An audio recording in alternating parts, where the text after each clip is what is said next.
قال من حفظها من أمتي دخل الجنة.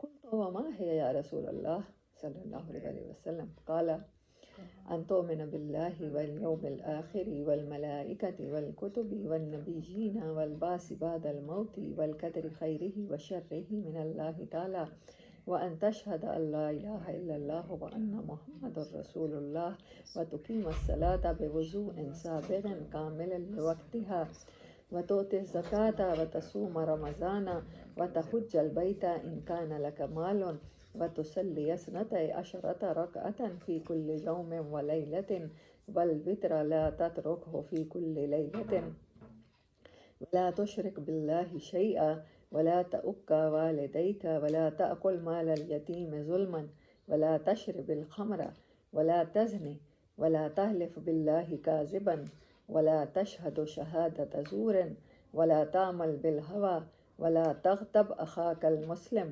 ولا تقذف المحصنات، ولا تغل أخاك المسلم، ولا تلعب، ولا تلہو مع اللہ ہینا۔ ابھی ہے آج کی 28 نمبر حدیث، ولا تقل للکثیر یا کثیر نرید بذالک عیبہ۔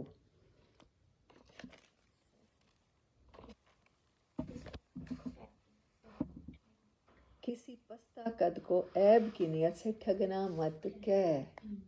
کتنا آسان ہے، ہم کہتے ہیں بیٹا ہاں جڑا جڑا زبان جڑی بولیندا ہے۔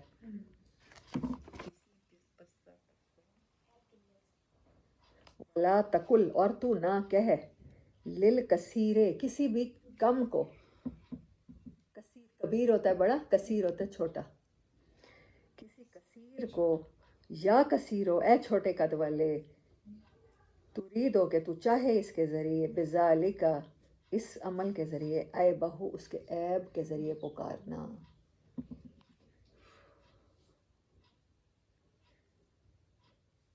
اچھا یہ دیکھیں، یہ حدیث 17، ولا تاکل مال الیتیم ظلما، یتیم کا مال ظلم سے کھانا پہلے آیا ہے، شراب کی حرمت بعد میں ہے۔ ہم شراب کو سمجھتے ہیں شراب پینے والے کو بڑا گناہ گار، ایسا ہی ہے نا، ڈرنک چاہے شوہر کرے بیٹا کرے کوئی بھی کرے نا، ہم کہیں کہ بڑا گناہ کر رہا ہے۔ یتیم کا مال کھانے والا ہم جانتے ہوتے ہیں بڑے پرہیزگار نمازی ہمارے ہی خاندانوں میں ہوتے ہیں، ہمارے کوئی دیور ہوتا ہے، کوئی باپ ہوتا ہے، کوئی بھائی ہوتا ہے، لیکن وہ شرابی بالکل نہیں ہوتے، انہوں نے چکھی نہیں ہوتی شراب، لیکن یتیم وہ حدیث پہلے آئی ہے، ترتیب دیکھیں نا، شراب کی بات پڑھا ہے تھا کہ دسترخوان ابھی ہمارے حرام پکے تو نہیں آتا، حرام جو ہم کھاتے ہیں وہ ہمیں سمجھ نہیں آتی۔ ہاں یہی کہ اگر یہ مردار شراب یہ چیزیں اگر مجبوری میں کھائی جائیں، تم سے یہ گناہ ہو جائے اللہ معاف کر دے گا، لیکن یتیم کے مال کے بارے میں اللہ نے نہیں کہا میں معاف کر دوں گا، اس سے نہیں کوئی ڈرتا۔ کل کون سی باتیں پڑی تھیں آپ کی؟ لیٹنے سونے کی آداب ہے نا؟ ہاں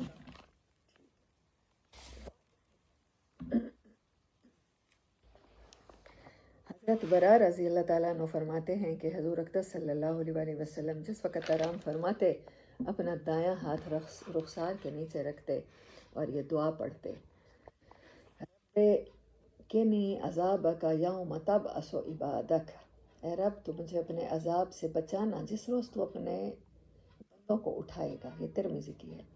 حضرت حذیفہ فرماتے ہیں کہ رسول اللہ صلی اللہ علیہ وسلم جب بستر پر تشریف لے جاتے تو یہ دعا پڑھتے، اللہم باسمک اموت و احیا، اے اللہ میں تیرا نام لے کر مرتا اور جیتا ہوں۔ یہ بھی ترمذی کی ہے۔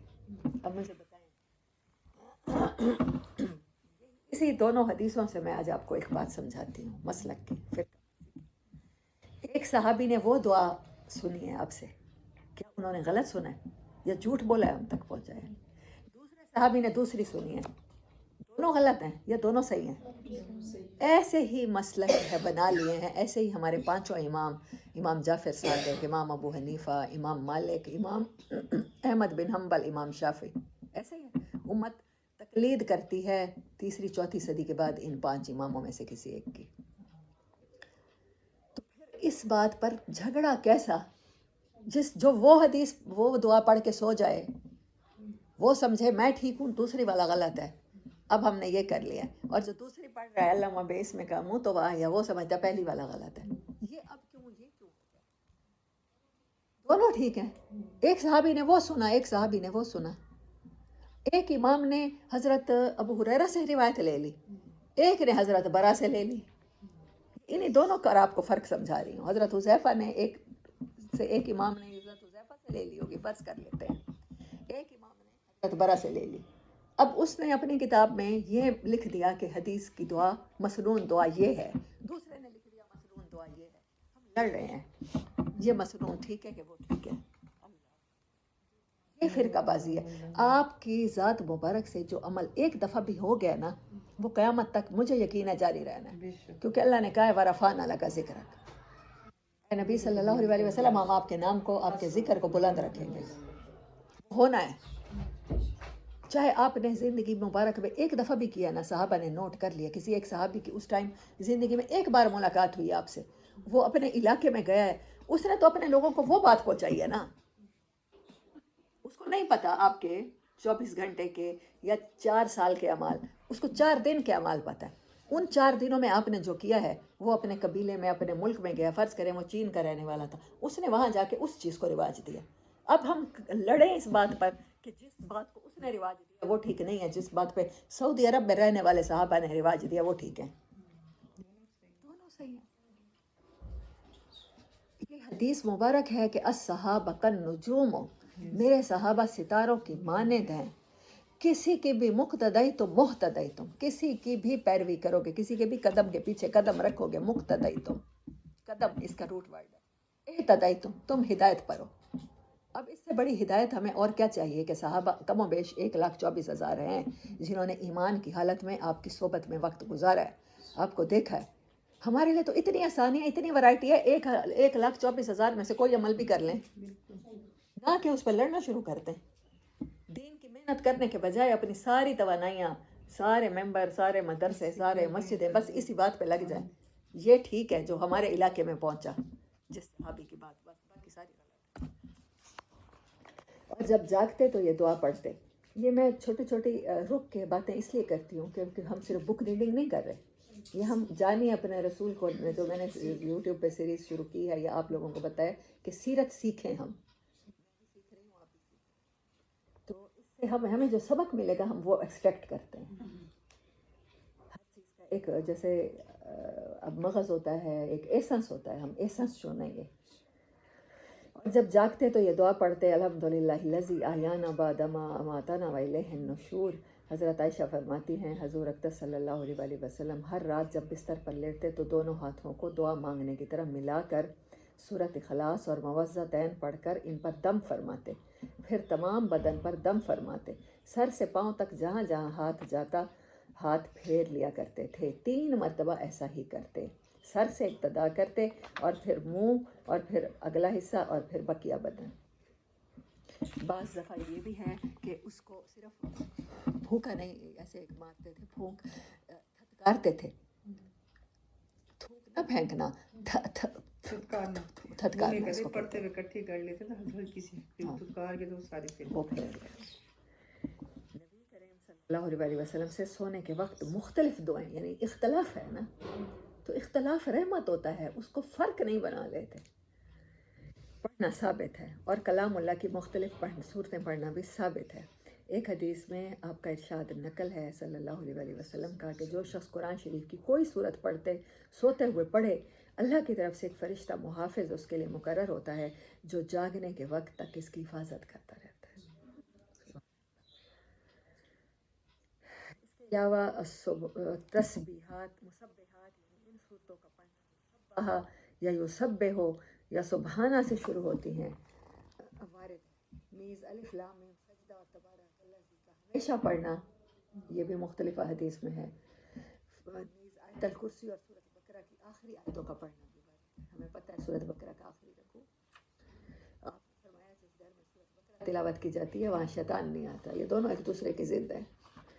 ایک صحابی کہتے ہیں مجھے حضور اقدس صلی اللہ علیہ وسلم نے ارشاد فرمایا سوتے وقت ہمیشہ کل یا ایھا الکافرون پڑھ کر سویا کرو۔ اب یہی صحابی اپنی اولاد کو آگے یہی کہتے ہوں گے کہ صرف کل یا ایھا الکافرون پڑھا کرو۔ ان کی اولاد آج تک جتنی بھی نسل ہوگی ان سے جتنے بھی لوگوں نے احادیث مروی کی ہوں گی وہ یہی کہیں گے، جن کے سامنے اخلاص پڑھی ہے وہ اخلاص پڑھیں گے، جن کے سامنے موعظتین پڑھی ہیں وہ پڑھیں گے۔ تو رحمت ہے ہمارے لیے کہ جس کے مزاج میں جو آسانی لگے وہ کر لے۔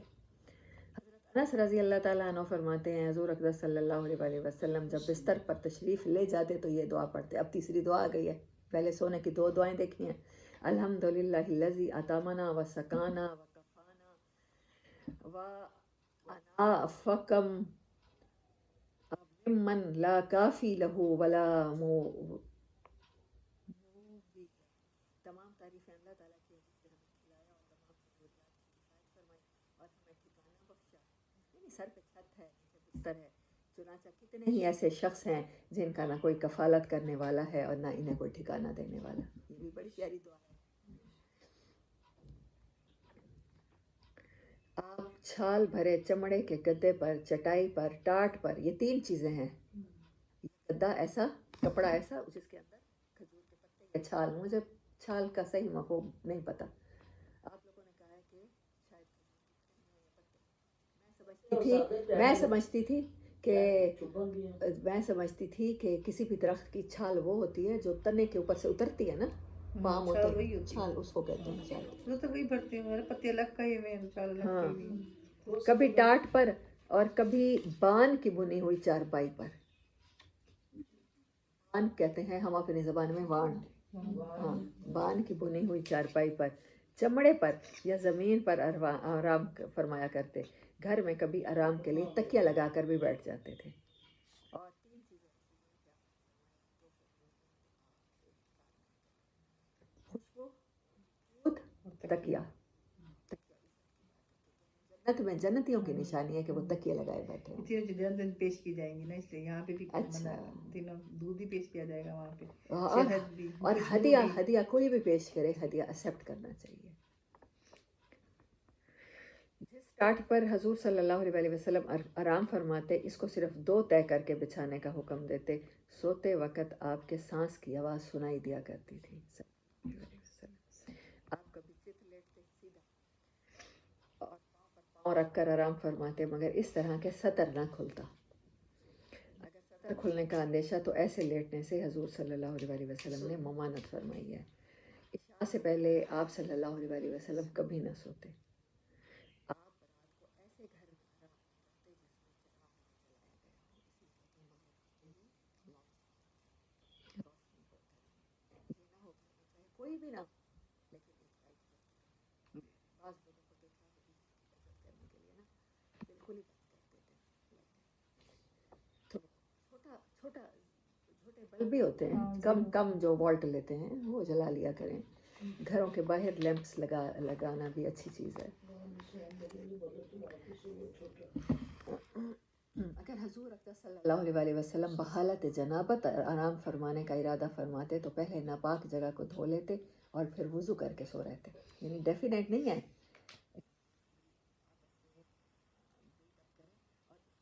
فوراً نہائیں، وضو کر کے سو گئے، پھر نہا لیا۔ عام طور سے سونے سے پہلے وضو کر کے سونے کے عادی تھے۔ اگر رات کے کسی حصے میں آنکھ کھلتی تو قضائے حاجت کے بعد صرف چہرے اور ہاتھوں کو دھو کر سوتے۔ واش روم جیسے ہم جاتے ہیں ہاتھ دھو لیے، ہم چہرہ تو نہیں دھوتے، آپ زیادہ نفیس تھے، چہرہ بھی دھو کے سوتے تھے دوبارہ۔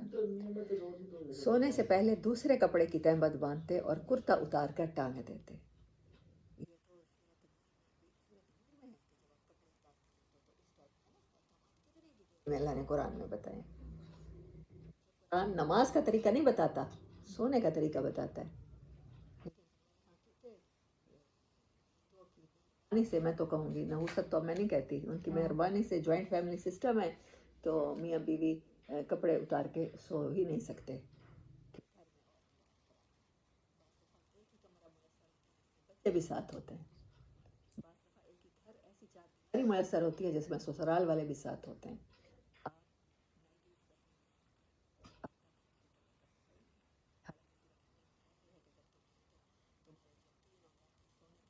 مار کے سونے کے.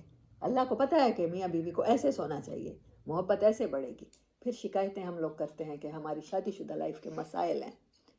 ہم ویسی رومانٹک لائف گزارتے ہی نہیں ہیں. زیادہ مسائل ہوتے ہیں جوائنٹ فیملی سسٹم کی وجہ سے. ہاں, میں کہتی ہوں اللہ کا قانون کوئی بھی توڑیں گے نا, نبی صلی اللہ علیہ وسلم کے کسی بھی طریقے سے ہٹیں گے نا, مار ضرور کھائیں گے. یہ ڈیفینیٹ ہے. کھا رہے ہیں. چھوٹی چھوٹی باتوں پر عمل نہیں کرتے. جوائنٹ فیملی سسٹم ہم ہندوانہ ختم نہیں کر سکے. مار کھا رہے ہیں لیکن پھر بھی قبول ہے ہمیں یہ مار. پھر بھی ایسے چلتے چلے جا رہے ہیں. سب کی بیٹیاں تکلیف میں ہیں. 80% میں کہتی ہوں, بلکہ 90% پاکستانی خواتین بہو بن کے ظلم کا شکار ہوتی ہیں. لیکن اس کے باوجود ہم یہ سسٹم ختم کرنے کو تیار نہیں ہیں. جب ہم خود ساس بنتے ہیں پھر بہو کو پھر دوبارہ وہی رگڑا لگاتے ہیں. تبدیلی آتی ہی نہیں ہے. قرآن پڑھ کے بھی نہیں بدل رہے ہم لوگ. اپنے بدلے لیتی ہیں. پتہ نہیں کیا کرتے ہیں. اللہ کرے کہ ہماری نسل سے یہ سلسلہ ختم ہو جائے.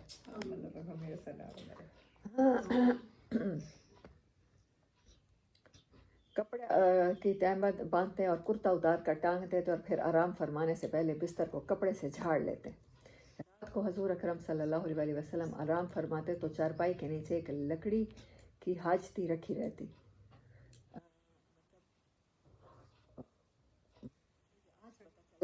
مجھے آج پتہ چل رہا ہے. نہیں, جس میں رفع حاجت کے لیے کچھ. ہاں, میں کہتی تھی کہ یہ جو ہیں یہ کیا ہے ہمارے ساتھ باتھ روم بنے ہوئے اٹیچ بات, یہ غلط ہے. چارپائی کے نیچے اگر وہ چیز موجود ہو تو پھر جوائنٹ یہ بات تو پھر بڑی دور کی چیز ہے. ہو سکتے ہیں اس کی وجہ سے جادو اور جنات اور شیاطین کے مسائل آتے ہیں. دروازہ بند رکھنا چاہیے بس باتھ روم وغیرہ. ہاں, آپ کے سرہانے ایک سرما دانی رکھی رہتی. ہر رات سوتے وقت سرما لگاتے.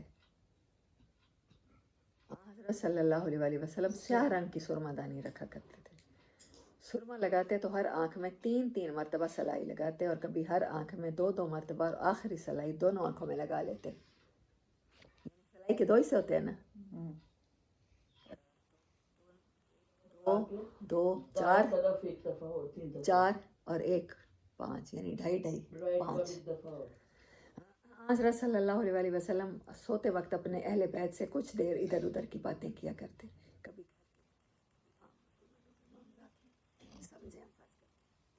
ایک رات ایک زوجہ کی طرف, یعنی ہر رات آپ ڈیفرنٹ زوجہ کی طرف سوتے تھے. اس کے پاس گئے ہیں, ان کے پاس وہ امہات المومنین میں سے, ان سے ان کے بچوں کے بارے میں, ان کے رشتے داروں کے بارے میں, تمہاری بہن کا کیا حال ہے, اس طرح کی اس کے دل سے ہاں نجی گفتگو کرتے تھے. آپ کے پاس زیرہ, کمانے, تیر, نیزے, ڈھال بھی تھے. آپ کے پاس جتنے جبے تھے جن کو جہاد کے موقع پر استعمال کرتے تھے. 3 جبے تھے, یعنی اپر گاؤن, لباس پہننے کے بعد اوپر پہننے والا, جسے ہم کوٹ کہیں, ویس کوٹ کہیں. عرب جو پہنتے تھے وہ جبہ پہنتے تھے, تو وہ تھا. اچھا, آپ کے نا تلواروں کے بھی نام تھے, آپ کے نیزوں کے بھی نام تھے, آپ کی بکریوں کے بھی نام تھے. میں اپنے پیٹس کا نام نہ رکھا کرتی تھی.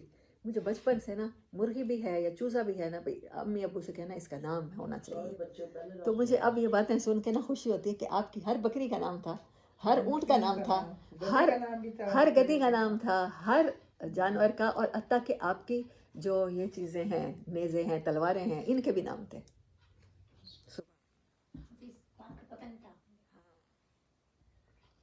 آپ کے پاس ایک عصا تھا, اسے لے کر آپ چلتے تھے اور اس کے سہارے سواری پر بیٹھتے تھے اور اسے اپنے اونٹ پر لٹکا دیا کرتے تھے. آپ کے پاس ایک لکڑی کا پیالہ بھی تھا جس میں کنڈے لگے ہوئے تھے دونوں طرف سے پکڑنے کے لیے ہینڈلز, اور ایک شیشے کا پیالہ بھی تھا. ایک ایسا پیالہ بھی تھا جو آپ کی چارپائی کے نیچے رات میں رفع حاجت کے لیے رکھا رہتا تھا. ایک وہ پیالہ تھا اور ایک وہ تھا جس حاجتی تھی جو جس میں خود ابھی دیکھا ہے ہاسپٹلز میں ہوتا ہے بیڈ کے اوپر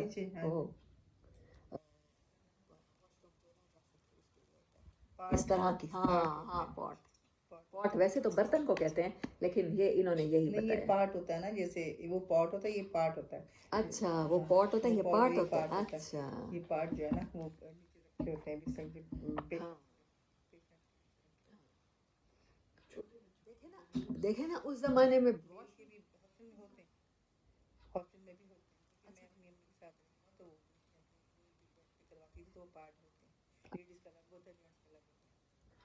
اور بات کہ اس زمانے میں تو باہر جانا پڑتا تھا، رات کو جس کمرے میں سو رہے ہیں جس وجہ پھر اٹھ کے باہر نہ جانا، پھر یعنی یہ بالکل اٹیچ بات والا سسٹم۔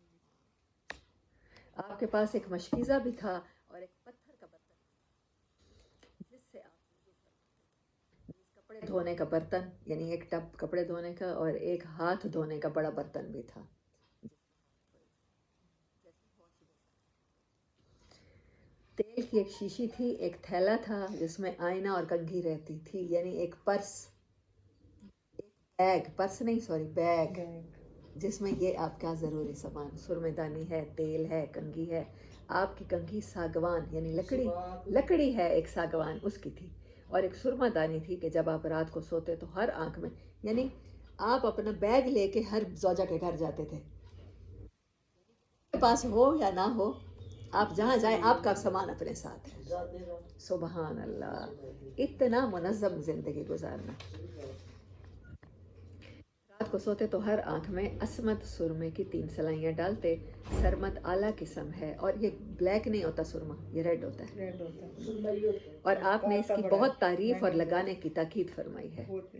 آپ کے پاس ایک آئینہ بھی تھا، نیز آپ کے تھیلے میں یعنی آپ کے بیگ میں 2 کینچیاں اور مسواک رہتی تھی۔ ہم اس کا مطلب ہے سوئی دھاگا بھی پرس میں رکھ سکتے ہیں، جب مری وغیرہ جاتے ہیں، میں تو رکھا کرتی تھی جب فیملی کے ساتھ جاتے تھے تو۔ اس کے علاوہ آپ کے پاس، اچھا ہم لوگوں کے پرس میں جب تک پلکنگ کرواتے تھے پتہ نہیں تھا گناہ ہے، ٹیوزر ہوتے تھے، نیل کٹرز ہمیشہ رہتے تھے پرس میں۔ اب تو مطلب میں، امی تو مجھے کہتی ہیں اب درویشوں والی لائف ہے تمہاری، میں تو اب کچھ بھی ایسا پرس میں نہیں رکھتی کہ ایک میرے پرس کو کھول کے کسی عورت کے پرس کا گمان نہیں ہوتا۔ عموماً لپسٹک عورتوں کو رکھنی چاہیے، شیشہ بھی رکھنا چاہیے، کنگھی بھی رکھنی چاہیے، یہ چیزیں جب سنت ہیں آج کے بعد مجھے لگ رہا ہے کہ میں رکھوں گی۔ سلیقے طریقے سے صاف ستھرا رہنے کا یہ حق ہے۔ بہت صفائی پسند ہے۔ اس کے علاوہ آپ کے پاس ایک بہت بڑا پیالہ تھا جس کے 4 کنڈے تھے اور 4 آدمی اسے اٹھاتے تھے۔ ایک مد تھا، آپ کی چارپائی کے پائے ساگوان کی لکڑی کے بنے ہوئے تھے، یعنی آپ کا بیڈ بھی تھا جس کی جو بنائی تھی وہ اس کی طرح تھی، یہ والا ہماری طرح فوم یوز کرنے والا نہیں تھا، فوم تو ہمارے لیے بہت ہی نقصان دہ ویسے بھی۔ آپ کے پاس ایک ڈنڈا بھی تھا۔ آپ کا بستر چمڑے کا تھا جس میں کھجور کی چھال بھری ہوئی تھی۔ یہ کل سامان رسالت مآب کا تھا جو کائنات کے سردار ہیں۔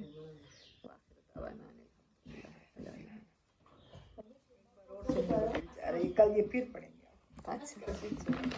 اچھا ترکا اس میں پڑھ لو۔ اسود ریڈ کو کہتے ہیں آنٹی جان، اسود بلیک کو کہتے ہیں۔